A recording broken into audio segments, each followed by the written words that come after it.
आजवर तुम्ही भाड्याने घर, गाडी किंवा इतर अनेक सामान्य गोष्टी घेताना किंवा देताना पाहिल्या असतील. पण भारतातील एका गावात अशी एक अनोखी आणि धक्कादायक प्रथा आहे, जिथे चक्क बायका भाड्याने दिल्या जातात. या प्रथेनुसार ठराविक कालावधीसाठी स्त्रीला भाड्याने दिले जाते. हा कालावधी संपल्यानंतर पुन्हा नव्याने करार केला जातो. या करारासाठी फार काही करावे लागत नाही. फक्त 10 किंवा 100 रुपयांच्या स्टॅम्प पेपरवर एक साधा करार केला जातो. या करारात स्पष्टपणे नमूद केलेले असते की ही स्त्री किती दिवसांसाठी भाड्याने दिली जाणार आहे आणि त्यासाठी किती रक्कम दिली जाईल.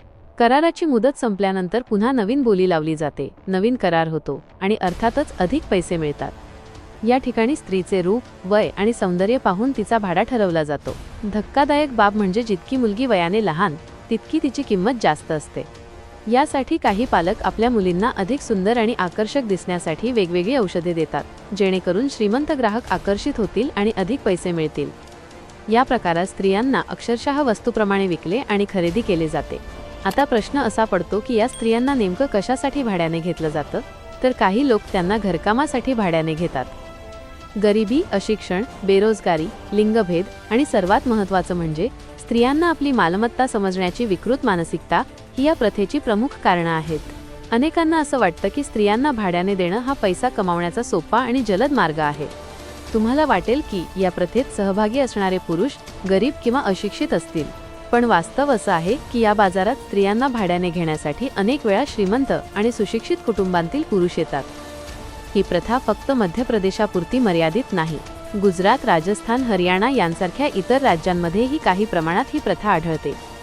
यामागचं आणखी एक कारण म्हणजे सामाजिक आणि आर्थिकदृष्ट्या मागास कुटुंबांना मुली ओझं वाटतात, कारण मुलींचं लग्न लावून देणं हे एक महागडं प्रकरण मानलं जातं.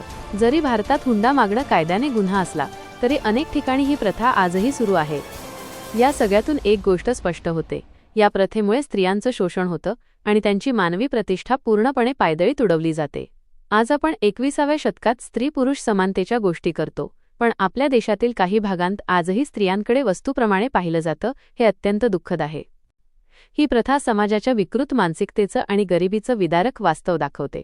ही प्रथा कायमस्वरूपी थांबवणं आपल्याला कितपत शक्य आहे हे माहीत नाही, पण याबद्दल जनजागृती करणं नक्कीच आपल्या हातात आहे.